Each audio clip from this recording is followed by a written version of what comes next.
When New Mexico Boys and Girls Ranches combine the rekindling of the hope in today's youth and providing services for young people and families in a pursuit of a brighter tomorrow, a truth emerges. The power of hope can transform lives.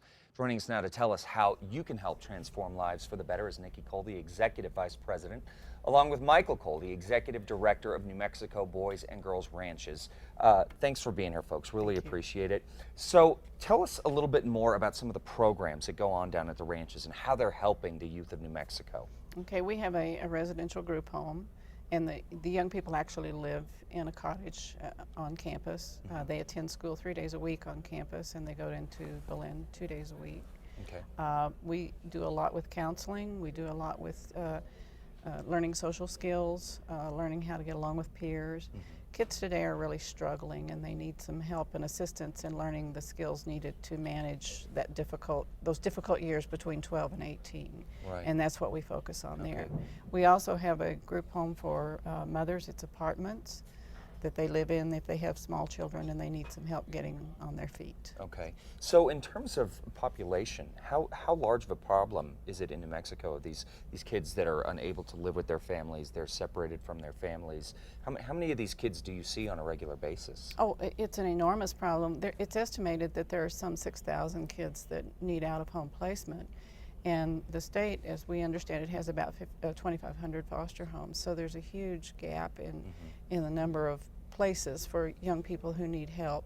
And in some ways, group care can really help young people learn skills that they can't in an individual family, because they have to live with one another and learn to do chores and learn to get along with each other and that sort of thing. Right, and that's where you guys come in. Now, I think it's important for our viewers to know you guys do not receive federal support. You don't receive federal monetary support.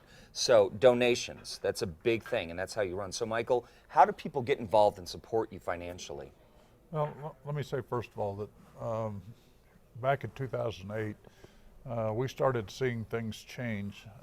This week, in fact, on the radio, I heard that there are 2 new studies that show that New Mexico is dead last in economic recovery in the nation. Wow. And so those 2 things coupled together, plus the fact that we were started so long ago and we have become well known throughout the state. We take children from throughout the state, and we have contributors in almost all 50 states, at least some. And usually there are people who used to live here and moved to another state, but the process is mind-boggling. However, we have learned from experience that if you take government grants, many times the reporting requirements for the grant exceed the value of the grant. Right. And so we decided a long time ago that it was important for us to maintain a certain autonomy about it. And that's where the private come in. So if someone wants to support you either through fostering a child, they want to give monetary donations, what is the best way to contact you? They could go on our website, or they can call our office. The website is www.theranches.org. Okay. Our phone number is area code 505-881-3363. Fantastic. And of course, we will have all that information at CASA.com. For more information on New Mexico Boys Girls Ranch, head over there. Still the